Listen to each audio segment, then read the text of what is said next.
Hey, Soul Stories fam. We've got a swoon-worthy love story for you today. Let's jump in and tell us, what city are you watching from? Claire Hayes stepped out of her office at 7 in the evening. The city lit up, traffic rushing as if it had no idea whose day it was. In her hand was a worn-out handbag, and in her heart was a feeling that was both empty and tangled. Today was her 30th birthday, 30 years old in a brand new place, no friends, no family, and not a single direct greeting besides a few awkward text messages from coworkers. At least I can treat myself to a proper dinner, Claire told herself, trying to lift her spirits. She had made a reservation at an upscale restaurant the day before. The prices were steep, but she thought, surely I can't be eating instant noodles in my tiny 35 square meter apartment on my birthday. The taxi carried her across streets glowing with neon lights. Claire sat in the back seat, watching raindrops scatter against the window. A hint of loneliness crept into her chest, but she forced a smile as if to congratulate herself. The restaurant's at the end of the block. I'll try to stop right at the entrance so you won't get wet, the driver said warmly. Claire nodded, thanked him, and began rummaging through her bag for an umbrella. But before she found it, the car jolted. Bang! A loud pop echoed, and the car shook violently. The driver cursed under his breath, leaned out the window and groaned. Damn, flat tire. Claire glanced at her watch. 7:45 p.m. Not exactly the way a birthday should begin. The driver looked apologetic. Sorry, miss. I'll need to change the tire. Do you want to wait or walk the rest of the way? Claire forced a polite smile. That's fine. I'll walk. It's close anyway.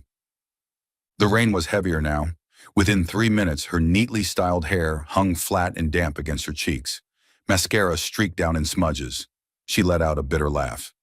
Perfect birthday, Claire. Inside the restaurant, warm golden lights glowed, and the clinking of glasses mingled with a soft hum of conversation. Claire approached the hostess stand, pushed back her wet hair, and said, Hello, I have a reservation under Claire Hayes. The pretty hostess tapped on the keyboard, offering a polite smile, until it abruptly vanished. I'm sorry, Miss Hayes, but I don't see your name in the system. Claire frowned. I called yesterday to book. I spoke with someone named Marcus. Marcus no longer works here, the hostess replied, her tone suggesting Claire should have known that. If you'll wait, we'll try to arrange a table, but it will take at least 30 minutes. Claire sighed. All right. She sat at the bar and ordered a cocktail, one that cost twice as much as her usual lunch. The alcohol hit fast on an empty stomach. About 40 minutes later, another staff member led her to a small table tucked right next to the kitchen door. Pots and pans clattered loudly, waves of greasy air rolling out. It was nothing like the romantic dinner she had imagined. Quietly, Claire opened the menu. After some hesitation, she chose the mushroom risotto with white wine sauce. A refined dish, fancy enough for a birthday. But when the server returned, what landed in front of her was eggplant lasagna. Excuse me, but I ordered the risotto, Claire said gently. The waiter sighed as if she were bothering him. I'll change it. 15 minutes later, the risotto finally arrived. Claire stared at the steam rising, fork in hand, but couldn't bring herself to take a bite.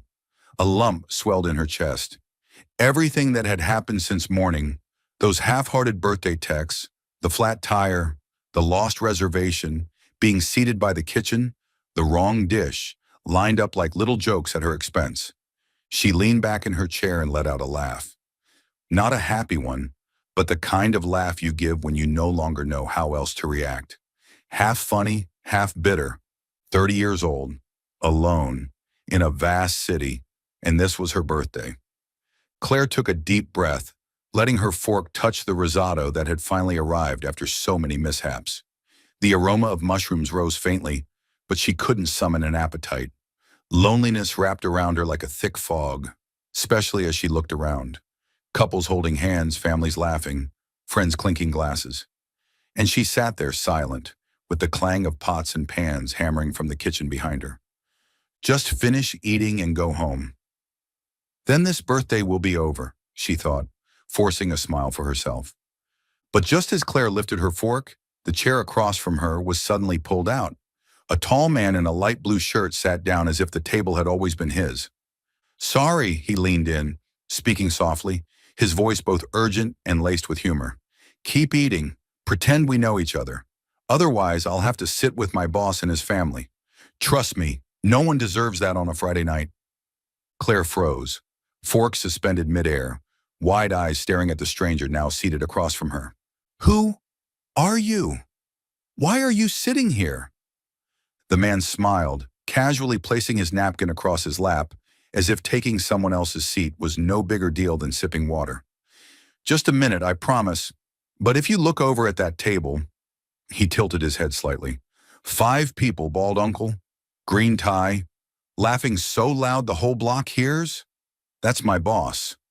Instinctively, Claire glanced over. Sure enough, there was a loud family ordering wine, the bald uncle in the middle roaring with laughter, exactly as he described. So what? Claire frowned, setting her fork down. You can't just sit at someone else's table to avoid your boss. Fair point, he nodded with exaggerated remorse, though a mischievous glint sparked in his eyes. But honestly, don't you look like someone who could use a little company? Truthfully, I just saved you from eating your birthday dinner alone. His words struck home. Annoyance, embarrassment, and, most of all, a sense of being caught red-handed swirled inside her. Claire let out a half-frustrated, half-resigned laugh. Perfect. My birthday was already bad enough, and now I've got a stranger claiming to be my savior. His brown eyes twinkled with amusement. Oh? Today's your birthday? Before Claire could deny it, the waiter returned, setting down a small cake with a dainty candle. Happy birthday, ma'am. Compliments of the restaurant. Claire flushed. She remembered she'd foolishly mentioned the occasion when booking yesterday. Now in front of a stranger, her loneliness felt even more exposed. The man jumped to his feet, clapping once. Perfect. Now we've got a reason to toast. He waved for 2 glasses of sparkling wine. Claire hurriedly shook her head. That's really not necessary. But he brushed it off with a flick of his hand. Birthdays are sacred. My grandmother always said the way you spend this day shapes your entire year. I can't let a woman sit alone by a noisy kitchen, blowing out candles in solitude. That would be a crime. His tone was theatrical, his eyes bright, and Claire couldn't help but laugh, lightly but more genuinely than she had all day. Do you always give speeches like this? She asked, raising an eyebrow. Only for those worth listening, he replied with a grin. I'm Ethan Cole. Claire hesitated, then nodded. Claire Hayes. Ethan lifted his glass of sparkling wine as if performing a solemn ritual. Happy birthday, Claire Hayes. May your year ahead be filled with laughter, fewer wrong orders, and no more dinners alone. Claire burst out laughing. It was shy but real, and it soothed the quiet ache she'd carried in her chest since morning. Their glasses clinked gently, tiny bubbles bursting like a soft rain shower. Claire inhaled deeply, warmth spreading through her chest. She wasn't sure if it was the wine or the way Ethan delivered his toast like a sacred vow. But suddenly dinner felt less like a disaster. Do you always just do things your own way? Claire asked, trying to sound stern, though the corners of her lips betrayed her. Nope, Ethan said in a conspiratorial whisper. I just use my kind stranger privilege at the right time. Besides, see that table? The bald uncle just waved at me. If I go back, I'll have to endure his How to Change a Light Bulb Effectively lecture for the 13th time this year. Claire laughed, the first full laugh of the day. A clatter came from the kitchen. A waiter passed by, clearly embarrassed about the earlier mix-up. Ethan leaned closer, whispering theatrically, That kid looks like the type who once delivered a love letter to the principal by mistake. You're terrible, Claire gasped, eyes wide. Not terrible, observant. It's my job, he said, tapping the slim pencil clipped to his shirt pocket. Architects need to see people, places, and light. That's how we know where to put windows, so the sun warms the room without blinding anyone. Is that so? Claire finally took a bite of the risotto.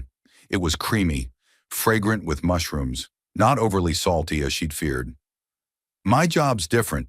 We put deadlines wherever the sun can't reach. Ethan's laughter rang out, so hearty that a little girl at the next table turned to watch, then giggled too, without knowing why. "And what do you do?" he asked. "Project management," Claire shrugged. "I just transferred from a small branch to headquarters. Honestly, I feel a little out of place." Ethan nodded, not pressing, his gaze soft, an encouraging kind of silence. "On my first day, I overheard people whispering in the hallway. Why bring a girl from some small-town branch to manage us? She must know somebody." I kept walking, but that night I cried. Ethan sipped his wine. "On construction sites, I've heard similar things. That guy talks about trees like they're his children. But you know what?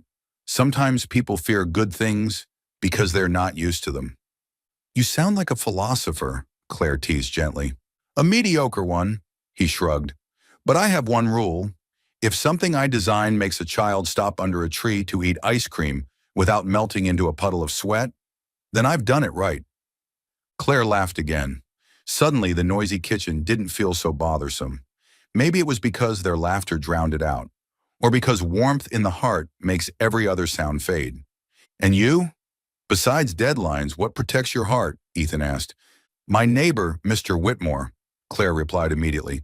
"Hobbies include spying on people in the lobby, knocking on my door at 6:05 p.m. sharp to remind me of quiet hours, and judging delivery guys by their shoelaces." "Sounds like the grumpy version of Santa Claus," Ethan chuckled. "Does he hand out gifts?" "Oh, he does. Lectures on apartment living culture." Ethan leaned back, chin in hand, eyes alight with inspiration. "Tell me more. I need a character model, the gatekeeper of the apartment complex." "Yesterday, I was blow-drying my hair at 6:05. He knocked, pointed at his watch, and said, 'You've gone over 5 minutes. I said, 'It's just a hairdryer, not a jackhammer.' He replied, 'Your sound of happiness shouldn't exceed regulations.'" Ethan burst out laughing so hard he had to wipe his eyes. Claire laughed too, surprised at how something so irritating could turn funny when shared with someone who listened attentively. The waiter brought warm toast to make up for the mistake. Ethan broke it in half, handing her a piece as if it were a little ritual. Then he drew the coaster toward him, pencil ready. "Allow me to break the restaurant rules a bit," he said, sketching soft lines. "What are you drawing?" "The green space I mentioned earlier." In seconds, a leafy awning, steps leading to a small square, a low fountain and simple wooden benches appeared. A pocket garden between buildings, friendly, inviting. He added circles for children running, dashes for people reading. "I want cities to have little breaths of space like this," he said quietly. "Nothing grand, just trees, water, places to sit, somewhere to pass by and feel a little lighter." Claire's throat tightened unexpectedly, maybe because she'd spent all day pretending she was fine, and now someone had placed in front of her a sketch of simple kindness toward life. "Where is this?" she asked softly. "Anywhere I can manage," Ethan smiled. "For now, I'm trying to get approval for a forgotten lot between two old buildings. If I succeed, I'll turn it into a library garden. Benches, trellises, a small fountain. Imagine sitting there at lunch. Sunlight through leaves. Your urgent emails suddenly don't feel so urgent." "Sounds like a dream," Claire murmured, touching the coaster's edge. "I think I need that place." "Everyone does," Ethan winked. "Even your legendary neighbor. I'll design him his own community supervision chair." "Don't. You'll give him a checkpoint station," Claire laughed. At that moment, a child ran past, wielding a spoon like a sword, nearly bumping their table. Ethan whisked the wine glasses aside with a playful shh like a spy. The child giggled, and the parents apologized. It was all so light, as if fate had thrown in a few small mishaps just to create a memorable night. They talked about everything. Claire's habit of walking 3 blocks each morning, stopping at a corner cafe for the smell of fresh pastries. Ethan's story of students measuring rooftops only to have their plans hijacked by a cat. He acted out the cat so well that Claire doubled over laughing. "You look different when you laugh," he said softly. "That's because I thought you were a nuisance when you sat down," Claire teased. "Now, maybe just slightly a nuisance." "Slightly a nuisance is a title of honor," Ethan said solemnly. "I'll print it on my business card." They toasted again. Claire realized she'd finished her risotto without noticing. Somehow, food tasted better when she wasn't alone. Maybe meals were always like that, or maybe he just seasoned it with laughter. Time slipped by. The manager had already passed 3 times, politely glancing at his watch. Staff cleared empty tables, and lights dimmed slightly. The atmosphere turned intimate, the kitchen noise softer. "I think they want us to leave," Claire said, smiling apologetically. "Of course, quiet hours," Ethan replied in mock seriousness. "We can't disturb the restaurant community." When the check came, Claire reached for her card. Ethan raised a hand. "I'll cover my part in the wine. But yours, you should treat yourself. It's your birthday. You don't have to." "I have rules," he smiled. "Slightly annoying strangers know when to stop." They stood together. Outside, the rain had eased into a mist. Cool night air brushed her skin. Claire lingered under the awning, reluctant to say goodbye too quickly. Their reflections overlapped in the wet pavement, then split apart. "Thank you for," she began, words escaping her. "For letting me dodge my boss," Ethan finished, eyes bright. "And for laughing." Silence hung for a moment. A car passed. Someone whistled at the corner. A breeze carried the damp scent of night. Ethan checked his watch, then her face, as if weighing something. "Tomorrow's Saturday," he said. "Do you have plans?" "Not really, usually cleaning, laundry, and arguing in my head with Mr. Whitmore about quiet hours." "Then let me propose something different." Ethan tilted his head, leaning slightly closer as if afraid to break the moment. "Tomorrow I'll show you something special." Claire blinked. "What?" "If I told you now, it wouldn't be special," he smiled mysteriously. "Just wear comfortable shoes. I'll take care of coffee and croissants." She wanted to ask where, what, how far, but stopped. Something small but certain bloomed in her chest. Not recklessness, just enough trust to take one more step. "All right," Claire nodded, "but I'll pay for my own croissant." Deal sealed. Ethan held out his hand like a contract. Claire laughed, shaking it. His grip was short, warm, and steady. "Happy birthday again, Claire Hayes," he said. "See you tomorrow morning." "See you tomorrow, Ethan Cole." Ethan stepped back, waved, and disappeared into the damp street. Claire lingered under the awning, watching the streetlights ripple across puddles like chasing sparks. The evening, which began with mishaps, ended in quiet ease. She opened her palm. The coaster lay cool against her skin. A leafy awning, a small fountain, simple benches, drawn in soft pencil strokes. Claire slipped it into her wallet, smiling. Then she stepped out onto the sidewalk, lighthearted as if crossing a bridge. On the other side, she knew, someone had just promised to show her something special. Strangely, that was enough to make tonight no longer a lonely birthday. The doorbell rang at 10:08. Claire was still hurriedly tying her hair, her other hand fumbling with her coat zipper. She peered through the peephole, a tall, lean man in a gray twill coat, a paper bag of pastries in his left hand, a tray of steaming hot coffee in his right. His hair was slightly tousled, as if he'd just wrestled with the morning wind. Ethan Cole. Before Claire could open the door, the lobby's trademark husky voice resounded. "Hey, you! Stop right there!" Mr. Whitmore appeared as if he'd popped out of the wall. Brown sweater, moss green tie, notebook tucked under one arm, black ballpoint pen positioned like it was ready to issue a citation.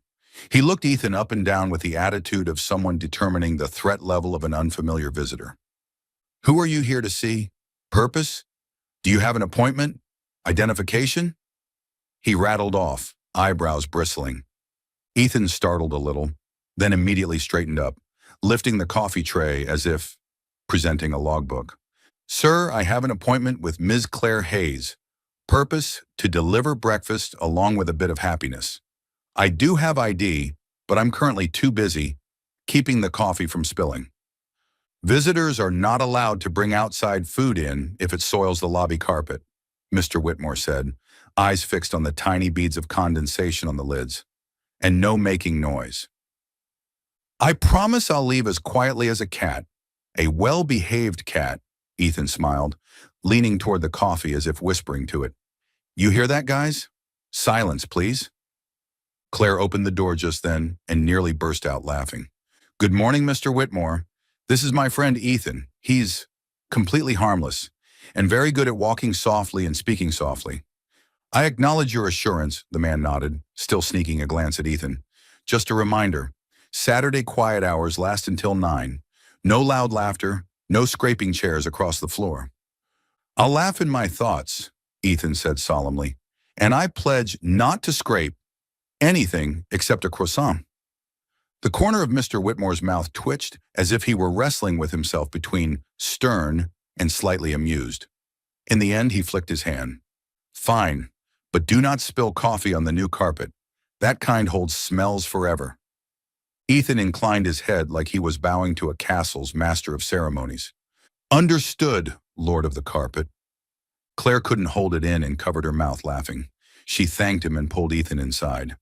When the door clicked shut, the two of them looked at each other and broke into a small laugh, as if afraid of violating the rules.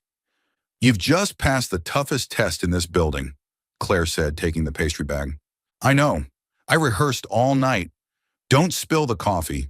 Don't spill the coffee. Don't spill the coffee. Ethan mimicked a whisper, handing her a cup. Latte for you, no sugar. Did I guess right? Claire was surprised. How did you know? Yesterday you ordered sparkling wine but winced at the overly sweet dessert. People like that usually take their coffee without sugar. He winked. And here's a butter croissant, the kind that flakes everywhere, but worth it. They stood right in the hallway, leaning against the wall, savoring the first sip.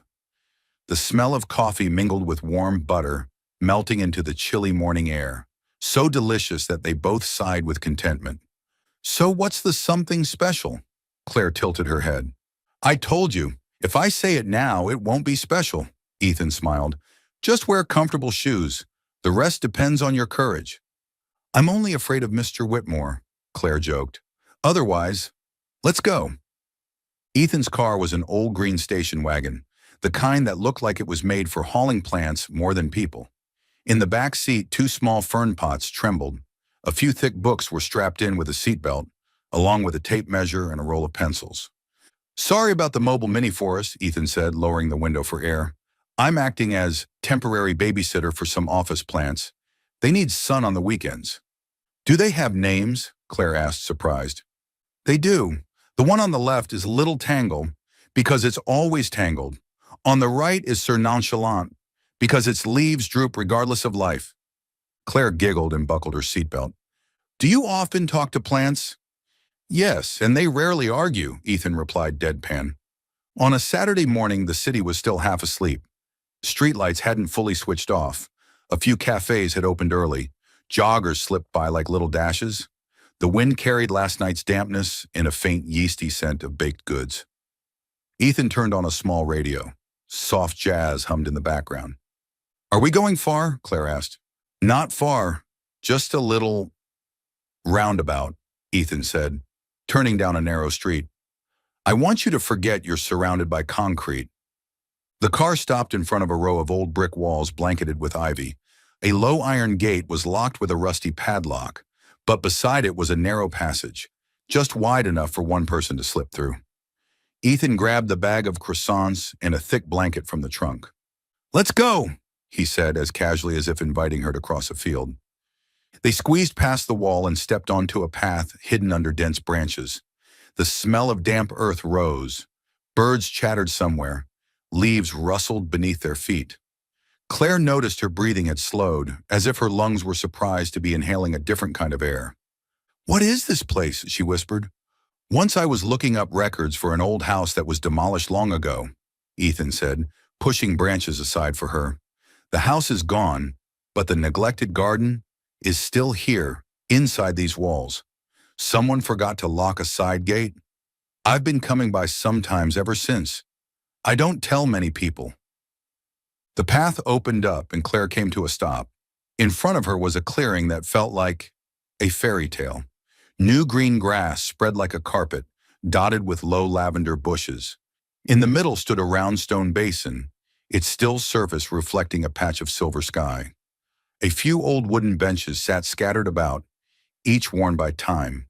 Ancient trees reached out their canopies, thick green leaves filtering the early sun into little round coins of light that fell to the ground like candy. In one corner, two young people sketched in notebooks. Near the wall, an elderly couple quietly shared bread, as if afraid to wake the garden. Farther away, a calico cat sprawled on a stone step, belly up to the sun. "Oh," Claire exhaled, the sound like a smile. "I didn't think a place like this existed here." "No one does," Ethan said softly, "but it's here, like a gentle secret." They spread the blanket under a tree near the basin. Ethan handed Claire a croissant. The crust crackled and blistered, the butter rich and fragrant. Each break sent a gentle rain of crumbs onto the blanket. The coffee had cooled just enough to drink in big swallows. "It feels like I just ran away from the city," Claire said, watching the sunspots dance across her palm. "Not running away, just a proper recess," Ethan smiled. "Cities need places like this to remember how to soften." Claire fell silent. She could hear tiny sounds she usually ignored. A bee buzzing, water seeping through moss at the basin, someone's pencil whispering across paper. Everything felt cushioned, as if lined with velvet. "Yesterday, I thought I should ask to transfer back to my old branch," she said, her voice as calm as if speaking to the grass. "I felt like I'd never fit in here." "And now?" Ethan asked. "Now I think maybe I haven't gone to the right places yet." Claire smiled faintly. "I only know the way from home to the office, office to the supermarket, supermarket back home. Any city would be scary if it's just those 3 points." Ethan nodded, his eyes saying he'd been waiting for that line. "That's why I brought you to a 4th point." The calico cat sauntered over and sniffed at the paper bag. Ethan put on a stern face. "Number butter isn't good for a beauty like you." The cat meowed in protest, then circled and flopped down right against Claire's heel, its tail brushing her ankle and making her giggle. "I once sketched a garden corner like this in my notebook," Ethan said, pointing at the basin.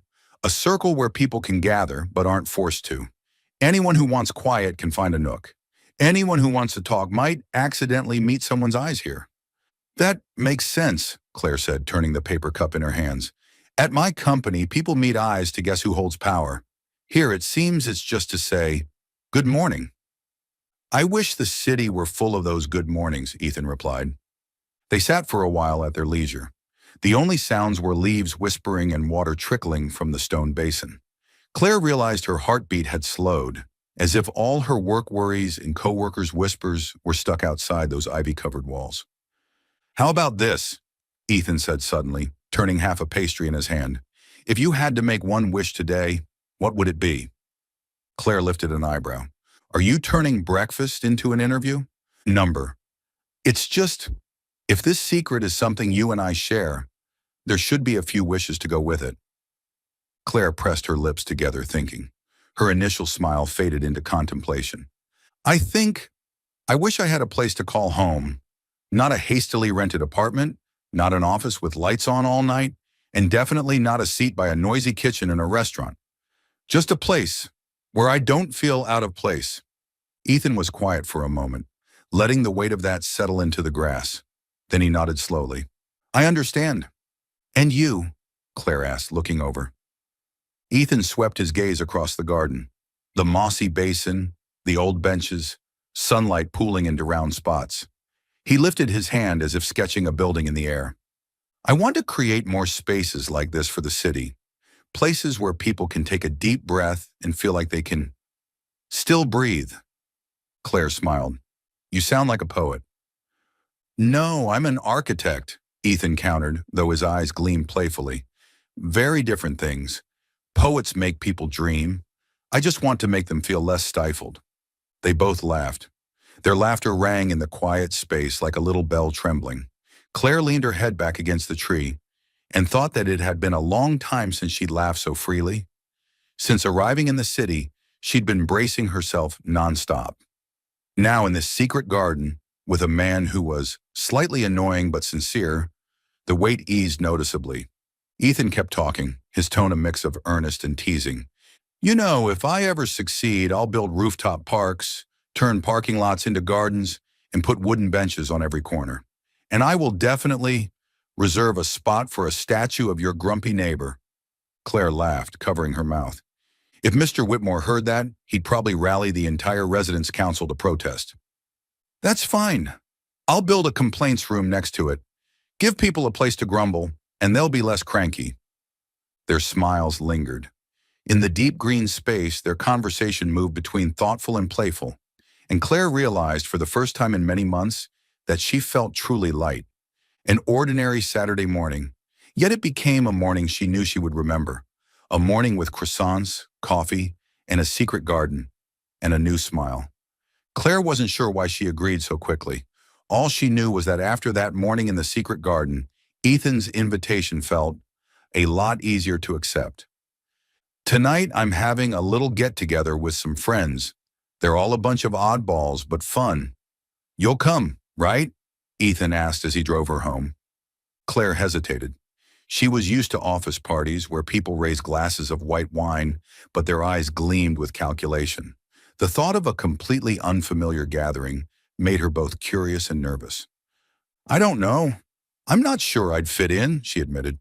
Trust me, Ethan said with a grin, eyes still on the road. There, all you need to know is how to laugh. That evening, Claire stepped into a third-floor apartment in an old neighborhood. Gentle music drifted from inside, not too loud, just enough to set a rhythm for the bursts of laughter. The door opened, and Ethan welcomed her with a grin that stretched from ear to ear. Welcome to the Oddball Club. The room glowed warmly with string lights like tiny stars, and the walls were hung with paintings. A long wooden table in the middle overflowed with food, homemade pizza, salad, cookies, and a pot bubbling away in the kitchen corner.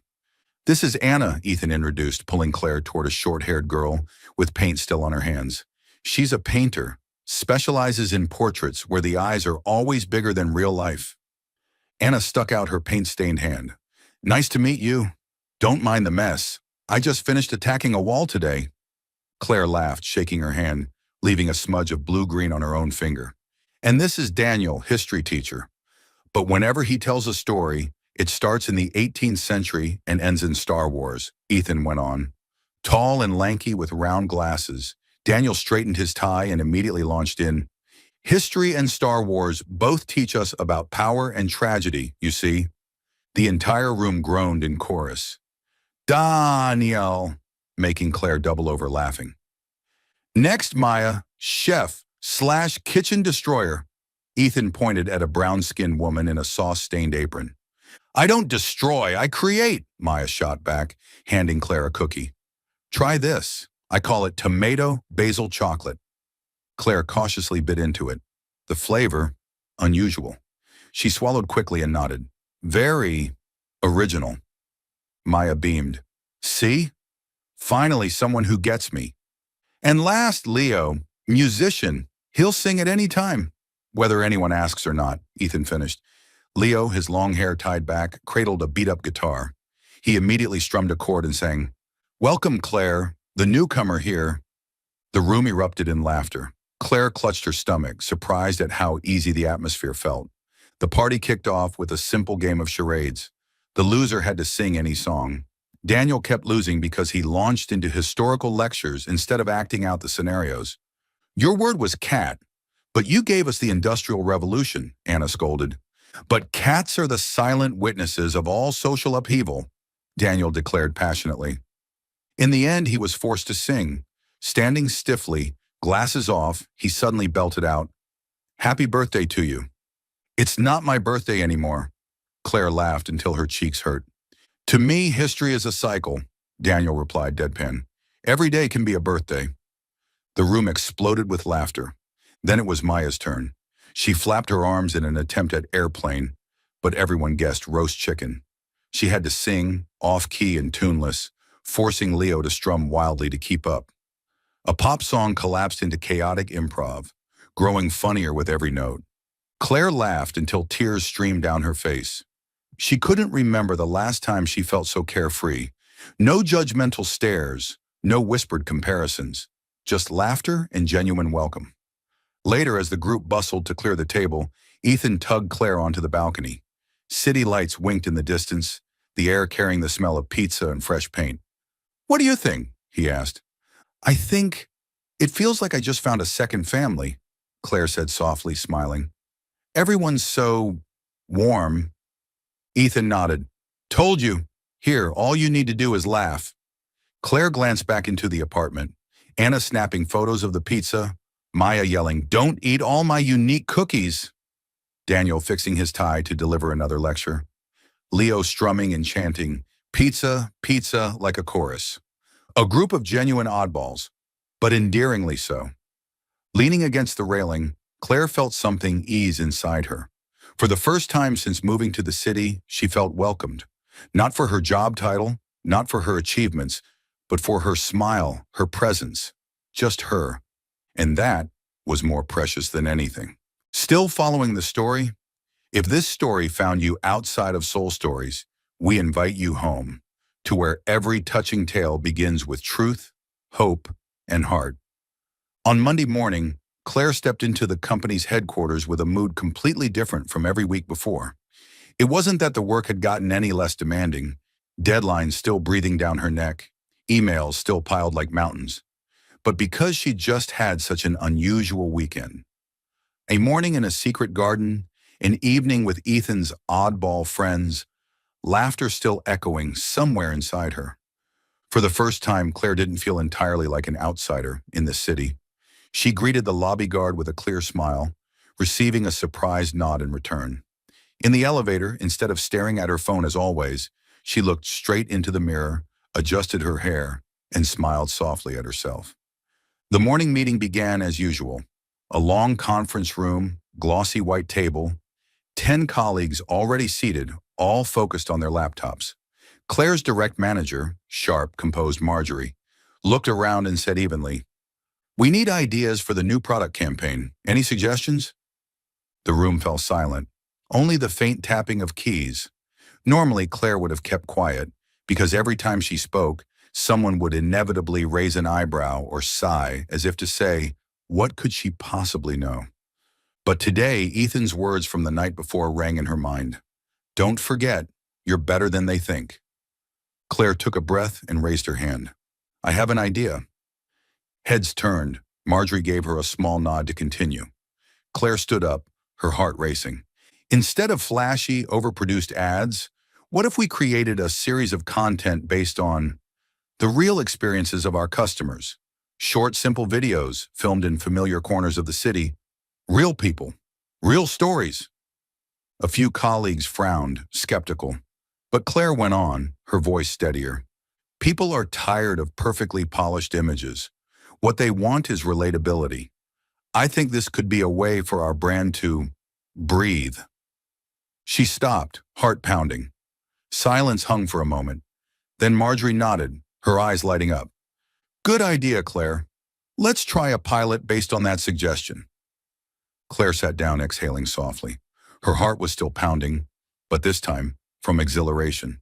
In the days that followed, she was assigned to lead a small team to develop the idea. At first, 2 colleagues showed clear reluctance, but when the first test clip was played, a simple video of a young mother using the product in her small kitchen, their attitudes shifted. It feels more real, one admitted. Maybe this could work. Claire smiled, saying nothing. In her mind, she heard Ethan again. See? I told you, you're better than they think. Ethan didn't miss a single day without sending her a playful message. Don't forget lunch. Risotto doesn't magically grow inside a lunchbox. If coworkers give you a hard time, just remember Mr. Whitmore and be glad at least they're not knocking on your door at 6:05 p.m. Your new campaign will succeed. I've already asked Little Tangle and Sir Nonchalant, the plants, to pray for you. Those messages, sprinkled with odd emojis, became the brightest spots of her days. Claire often caught herself laughing at her phone in the office, startling her coworkers. Her after-work habits began to change too. Instead of rushing straight home to shut herself in silence, she sometimes detoured down the small street to the cafe Ethan had shown her, or wandered through the local market just to watch vendors smile at customers. Once, she stopped in the park to listen to Leo strum his guitar during a street performance, while Maya sold her homemade cookies beside him. Claire realized the city no longer felt so cold. It smelled of fresh bread, echoing with warm, slightly off-key guitar chords, And it had those patches of green that Ethan once pointed out. And most importantly, it had people who truly opened their hearts. One afternoon, when her team finished the final report, Marjorie asked Claire to stay behind. "I see clear progress in you, Claire," she said, her tone softer than usual. "Your idea has given us a new direction. Keep it up." Claire left with lighter steps. In the elevator, she smiled to herself. Back at her apartment, she texted Ethan the news. Barely 2 minutes later, his reply came. "See? I told you. You're not just better than they think. You're better than you ever thought of yourself." Claire sat down, gazing at the glowing screen. Each word felt like an invisible hand gently brushing her heart. On a Friday night, Ethan messaged, "Want to take a walk? I'd like to show you another part of the city, a place where you won't feel out of place." Claire agreed. They met at the bustling central square. Ethan led her through winding alleys until they reached an abandoned rooftop on an old building. From there, the entire city unfolded. Golden lights stretching like streams of stars, cars streaking like moving beams. The wind was strong, carrying the strange scent of dust mixed with wildflowers growing between the bricks. "I want to turn places like this into rooftop gardens," Ethan said, eyes glinting. "A space where anyone can come, just to sit and breathe." Claire looked at him, her chest filled with an indescribable warmth. At that moment, her phone buzzed. A message from a colleague. "Claire, the campaign video is live. The audience feedback is amazing." She laughed, showing Ethan the screen. He pumped his fist in celebration, then, unable to resist, grabbed her by the hand and spun her around on the rooftop as if they'd just won a championship. Claire laughed freely, her laughter carried away by the wind. That night back at home, she sat by the window staring at the distant lights. One thought surfaced clearly. This city, once a place that made her feel lost, was slowly becoming home. Not because of her small apartment, nor only because her work was improving, but because here she had moments like a morning in a secret garden, an evening with oddball friends, or the daily witty messages from a man, slightly annoying, but genuine. Claire smiled to herself, whispering, "Maybe I really have found a corner that belongs to me." That weekend, Claire and Ethan went for pizza at a little place in the Italian district. The restaurant wasn't much, just an old brick oven and the smell of oregano drifting out to the sidewalk. But for Claire, it was the first time she didn't feel like she was eating alone. Ethan ordered the largest pizza on the menu, insisting that eating small is disrespecting the art of pizza making. "Are you sure we can finish this?" Claire asked, staring at a pie the size of their entire table. "Not sure," Ethan grinned, "but pizza isn't meant to be finished. It's meant to test patience and endurance." The line made Claire burst out laughing, nearly dropping her slice onto her dress. They argued over how thick the cheese layer should be, until a sudden downpour crashed outside. The tiny restaurant quickly overflowed with customers, chairs, and tables crammed together. Ethan glanced out the window, his eyes sparkling with mischief. "Run for it?" Before Claire could respond, he grabbed her hand and bolted. Rain slapped their faces, water splashed up from the car tires, but they kept running, laughing until they were breathless. Ethan still held the last slice, now a soggy mess, and shoved it into his mouth mid-sprint, shouting over the rain, "The taste of victory!" Claire doubled over with laughter, drenched, hair in tangles, dress clinging to her. She hadn't felt this alive, this childlike, in years. When they finally stopped under the awning of a bookstore, soaked through, their eyes met, bright, breathless, and Claire realized her heart was beating differently. Another evening, Ethan decided to cook at home. "A modern man has to know at least 3 dishes," he declared. "Tonight, I'm serving chicken in orange sauce with fresh pasta." Skeptical but curious, Claire showed up. From the doorway, she knew she should brace herself. The kitchen looked like a battlefield. Flour was everywhere, orange juice was overflowing from a pitcher, and a pot was boiling furiously on the stove. "This is the experimental phase," Ethan explained, holding a pan of chicken that was already smoking at the edges. "It's on fire!" Claire shrieked, rushing to shut off the stove. The two of them scrambled to clean up, laughing until their sides hurt. In the end, Ethan's special dinner turned into instant noodles with canned salad. He still looked proud. "See? The art is in improvisation. This is fusion cuisine. Global ramen meets European salad." Claire ate while shaking her head, tears of laughter rolling down her cheeks. A disaster, yes, but one of the most memorable evenings she'd had. Another time, while walking through the farmer's market, Ethan spotted an apple tree heavy with fruit, its branches hanging over a fence. His eyes lit up like a child's. "Claire, this is a treasure!" "Don't tell me you're going to," she began, but he was already climbing. Passers-by stopped to watch, children cheering. Claire flushed red, torn between worry and amusement. "Get down! What if someone catches you?" "Then we'll be knighted as modern-day Robin Hoods," Ethan called down, reaching for an apple. Just as Claire feared, a market security guard rushed over, shouting, "Hey you! Down! That's public property!" Claire covered her face in embarrassment. Ethan jumped down quickly, holding the apple out like a surrendered piece of evidence. "I'm sorry, sir. It looked too beautiful." The guard glared, then turned to Claire and shook his head. "Your boyfriend's going to be trouble." The words stunned Claire. She didn't correct him. Her cheeks burned too hot. Ethan caught her eye, a strange gleam of delight flashing there, but he only smiled faintly. They walked away with a bag of apples, purchased properly this time. Ethan bit into one, smirking. "Fine. Next time I'll invite the guard to climb with me." Claire laughed, though her heart still buzzed with the echo of those two words. Your boyfriend.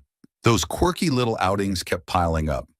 None of them perfect in the cinematic sense, but all the more precious because of their spontaneity, their clumsiness, even their small failures.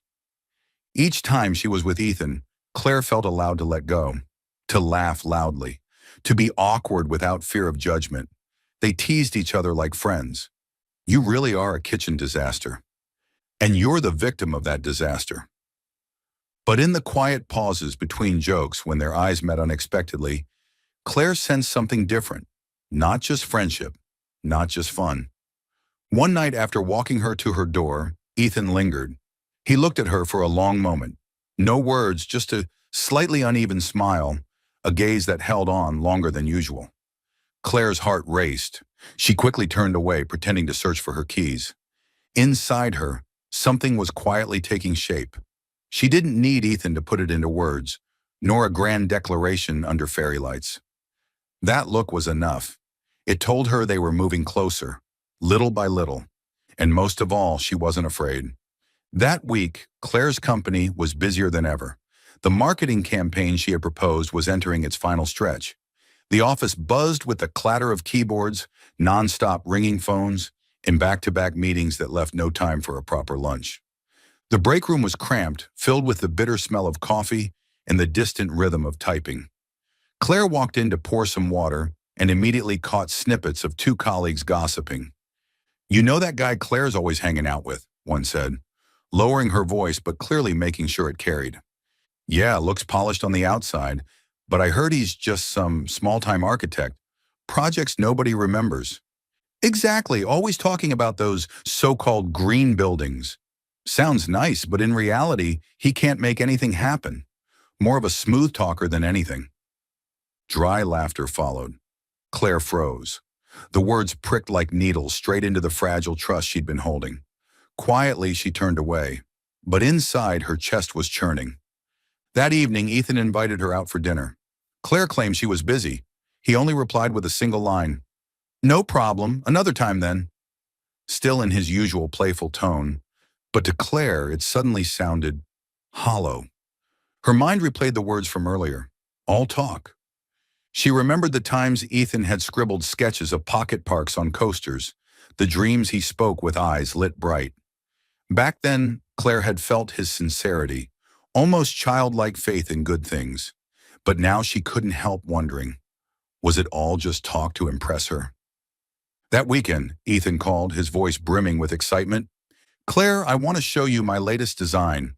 My team's been working on it for months, and I think you'll love it." Claire gripped the phone tightly. Part of her wanted to say yes immediately, to keep believing in him. But another part hesitated, weighed down by those whispers. I'm not sure. I might be busy," she said softly.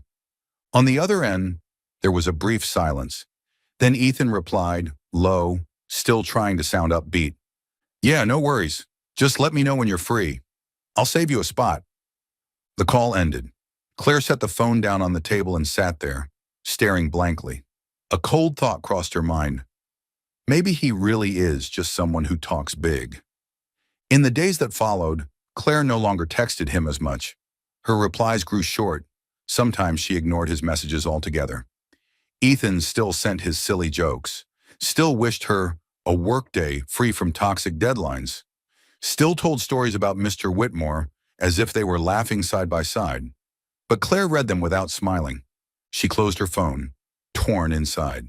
In front of colleagues, she wanted to keep her distance, didn't want to be looked down on for being close to a big talker. But deep down, she felt a loss, as though she were pushing away something precious with her own hands. That night, she lay on her bed, ceiling blurred in the dark. The trust she'd given Ethan, the man who had pulled her running through the rain, who had made her laugh in the secret garden, was cracking, and she didn't know if that crack could ever be mended. Ethan was never a hard man to read. Claire had known that since the very first day she met him. Whatever he thought usually showed right on his face. So when she started replying to his texts with curt words, when their meetups were postponed under the excuse of being too busy, she was certain he'd noticed, and he didn't avoid it. One evening, Ethan called. His voice was calm but firmer than usual. "Claire, I want to see you. Not for dinner, not for jokes, just to clear a few things up." Claire hesitated, but something in his tone made it impossible to refuse. They met at a quiet cafe near the downtown area. Ethan arrived early, sitting at a window table with a large paper bag in front of him, stuffed with rolls of drawings. When Claire walked in, he stood to greet her, not with his usual playful grin, but with steady, serious eyes. "I'm not good at circling around things," he began. "Claire, I know you've been avoiding me lately, and I think I know why." Claire gripped her glass of water, saying nothing. Ethan drew a breath, then continued. "You've heard people call me a big talker, haven't you? Someone who makes promises but never delivers." Claire flinched. His bluntness stripped bare the doubts she'd been hiding. She opened her mouth to protest, but the resolve in his eyes held her back. "They're not entirely wrong," Ethan said slowly. "I've been rejected plenty of times. There were projects where I submitted my designs, and people scoffed. Pretty, but unrealistic. I've poured a whole year into a proposal, only to have it tossed aside." He paused, tightening his hand around the roll of paper. "I know that, to a lot of people, I probably look like nothing more than a useless dreamer. But there's one thing I've never done. Pretend.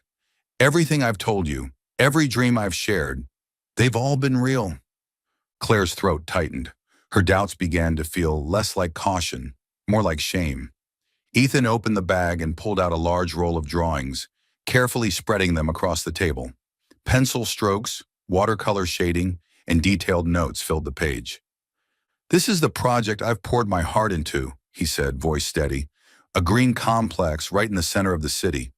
At the heart, an open park, surrounded by a library, a plaza, and shared community spaces." His finger traced the page. "Here, a man-made pond where people can read under the trees. Over here, a small square, wide enough for kids to play and adults to listen to street music. And the rooftop of the library, a community garden where anyone can plant, anyone can harvest." Claire followed his hand, her eyes widening. These weren't the casual sketches on napkins she'd seen before. This was a detailed, large-scale plan, each section carefully drawn. Every line radiated passion and seriousness. "I don't know if this project will be approved," Ethan admitted, looking directly at her. "But I can promise you, it's not empty talk. I don't make hollow vows. I truly believe this city can breathe easier. And I'll see it through." Claire sat motionless. The whispers that had gnawed at her mind suddenly dissolved, replaced by the sight of the man before her. A steady gaze, graphite still smudged on his hand, in a voice low but sincere. Emotion welled in her chest, hard to name. Every croissant morning, every rain-soaked run, every laugh under an awning, none of it had been a game. It had all come from his truth. "Ethan," Claire whispered, eyes brimming. "I'm sorry, I doubted you." Ethan shook his head, a gentle smile finally softening his face. "Don't apologize. I get it. Trust doesn't happen overnight. It takes time. and I'm ready for that. Claire looked back at the drawing. In the middle of the city's cold towers, that green complex stood like a promise, a dream you could almost touch. In that moment, she knew this man wasn't a smooth talker. He was someone who dared to dream big, dared to pursue it, and most importantly, dared to be genuine. The news came on an early autumn morning. Just as Claire set her coffee cup on her desk, her phone buzzed nonstop. On the screen flashed Ethan's name, followed by a string of frantic messages. "Oh my God! You won't believe this! Get out of the office right now, I have to tell you in person." Claire frowned, puzzled, but the sheer excitement in every word made her heart beat faster. An hour later, they met at their usual cafe near the park. Ethan burst in, clutching a thick folder, hair mussed, eyes sparkling like a kid with a new toy. "Claire!" he nearly shouted. "Harrison said yes!" "Who's Harrison?" Claire blinked. "The head of the biggest real estate group in the region. He's decided to fund my green complex project. Not just promises, an official signed deal." Claire froze for a second, then laughed in sheer surprise. Ethan pulled out a chair opposite her and spread the documents on the table. His hands trembled, but his voice was steady. "They'll finance the entire first phase. Construction starts this year. If all goes well, it'll become a new landmark for the city." Claire stared at the familiar drawings, except this time, the lines weren't just dreams. They were about to turn real. Emotion swelled in her chest until she had to swallow hard. "Ethan, congratulations," she whispered, her eyes glistening. "No." Ethan shook his head, his smile blazing. "Thank you. If it weren't for you, I'd never have dared chase this far." Claire laughed, trying to hide the tremor in her chest. "I didn't do anything." "You believed in me," Ethan replied simply. "That's more than enough." The news spread fast. Local papers ran headlines. "A new symbol for the city? First large-scale green complex to break ground." The main image was the sketch of Ethan's project, a central park ringed by a library, a plaza, and rows of glass houses. The public buzzed with anticipation. Industry colleagues whispered in surprise. Ethan's name had never been mentioned this much before. On the groundbreaking day, Claire and Ethan's oddball friends arrived early. Anna carried her sketchbook, and Daniel came armed with historical anecdotes. The Romans built plazas like this too, except they didn't have Wi-Fi. Maya brought a box of cookies to fuel the architect, and Leo slung his guitar, ready to play. Claire stood in the crowd, eyes fixed on Ethan as he stepped onto the stage. He wore a simple white shirt, hair stirring in the breeze. His voice was deep, no trace of bragging, just genuine conviction. This isn't just a project, it's a promise that this city deserves places to breathe, deserves spaces where people can sit, read, laugh, and feel like they belong. Thunderous applause followed. Pride surged through Claire, swelling until it nearly broke her. But joy came with challenges. From that day forward, Ethan practically vanished into work. He spent nights with engineers, architects, and contractors, endless meetings, drawings revised until midnight. His schedule stretched like a taut string. Claire worried. Sometimes near midnight, her phone buzzed with his messages. "Are you asleep? If not, pray that the library roof doesn't collapse on my 5th revision." Or, "I've had enough coffee for 3 people today.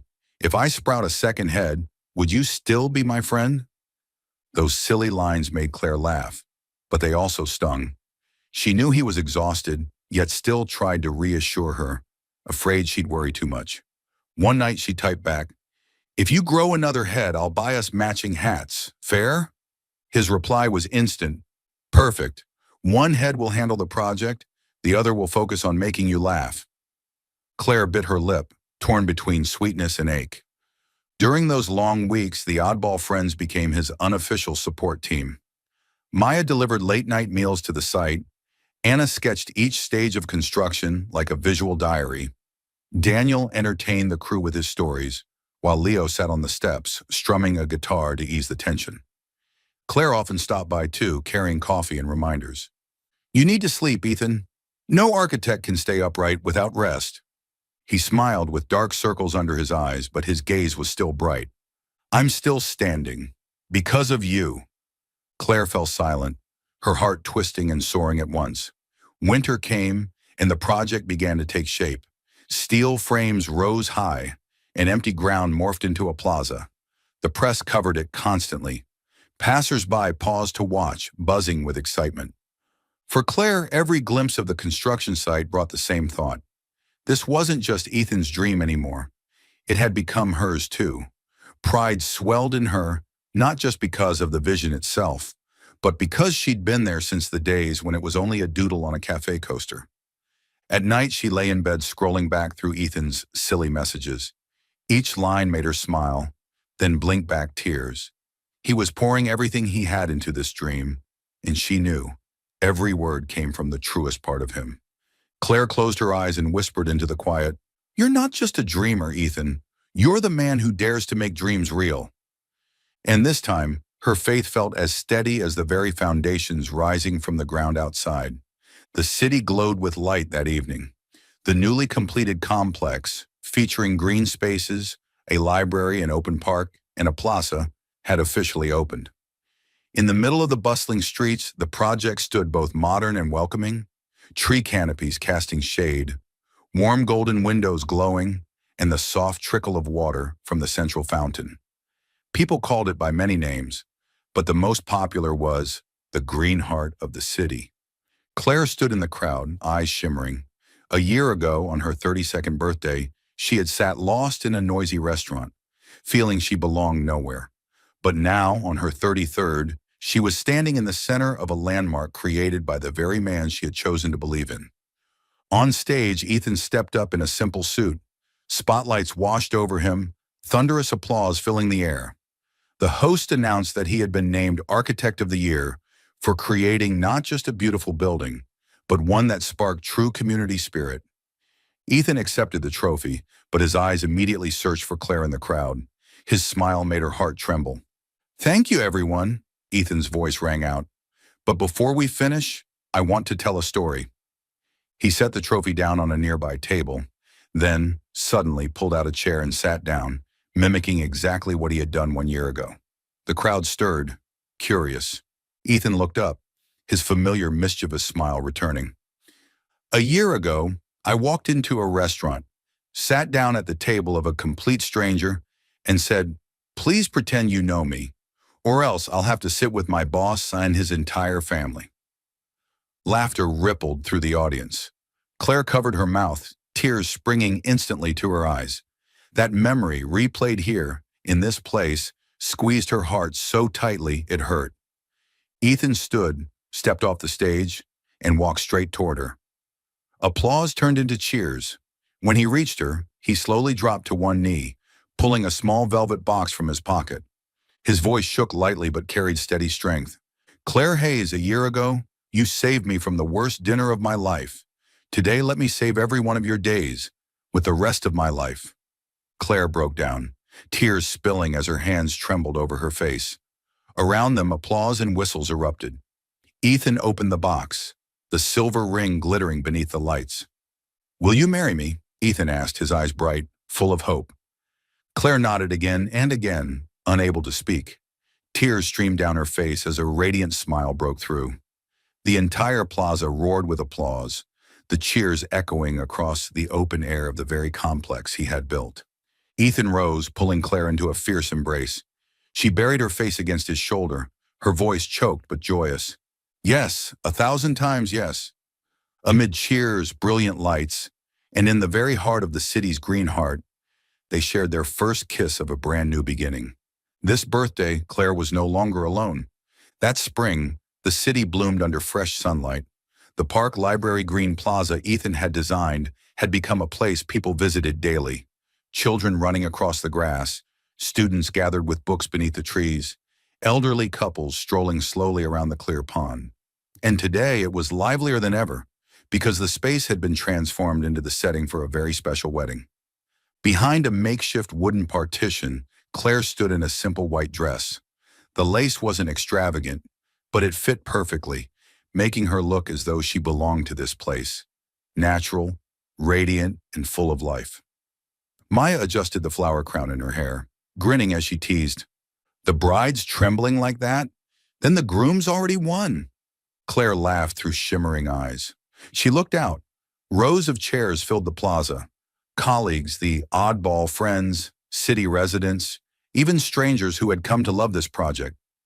In the second row, Mr. Whitmore sat bolt upright in his old suit, stern-faced, notebook clutched tight. When his eyes met Claire's, he gave a small nod, then quickly turned away, dabbing at his eye as if dust had flown in.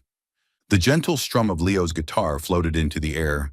Anna stood sketching the scene in quick strokes. Daniel eagerly whispered historical trivia to his neighbors. In ancient Greece, weddings were also held in public squares, but without cookies, while Maya proudly passed around a tray of fresh, warm ones. Claire took a deep breath. In that moment she knew. She was no longer alone. When Ethan appeared in a light gray suit, his gaze went straight to Claire. The crowd clapped and cheered, but in their small world, there were only two. He held out his hand. Claire placed hers into his, feeling the warmth flow through as he guided her steadily to the plaza's center. Adorned with climbing flower garlands and green ribbons, symbols of new beginnings. There was no lavish ceremony, only a close friend officiating, his voice clear through the microphone. Today, here at the place born from Ethan's dream, we witness Claire and Ethan build another dream, their own home. Ethan turned to Claire, his eyes shining as brightly as the day he'd first sat down at her table in that noisy restaurant. His voice caught, though he still managed a trace of humor. "A year ago, you pretended to know me, just to save me from a terrible dinner. Today, I don't want you to pretend anymore. Let me save all your days, not by dodging a boss, but with my whole life." Laughter rippled through the crowd, followed by applause and long whistles. Tears welled in Claire's eyes. She nodded, whispering, "Yes, and this time, I don't have to pretend." Ethan lifted her hand, pressing a kiss to the gleaming ring. Applause thundered across the plaza. When the vows ended, Claire and Ethan walked hand in hand along the petal-strewn path leading into the lush garden. Leo's guitar played, Daniel's voice was drowned out by laughter, and Maya ran after them, slipping extra cookies into the bride and groom's hands. Behind them, Mr. Whitmore muttered, "An outdoor wedding, this noisy ruins quiet hours." But everyone could see his reddened eyes and the tight press of his lips to hide a smile. Claire leaned against Ethan's shoulder, gratitude flooding her. A year ago, on this very birthday, she had thought herself a stranger, alone before a mistaken meal, but today, on her birthday again, she had found her true home. Not just an apartment or a city, but a place defined by the man holding her hand, walking with her through the green garden before the witness of friends and an entire community. As they passed the central fountain, the afternoon sun spilled down, scattering shimmers of light around them. Claire smiled, whispering, "This isn't just your project anymore, Ethan. It's the symbol of our love." Ethan squeezed her hand tighter, his eyes alight with joy. "And it's the future we'll build together." Amid the garden's greenery, with applause still echoing, Claire and Ethan stepped forward. They walked into a new life, a new home, where love was no longer a dream, but had become real.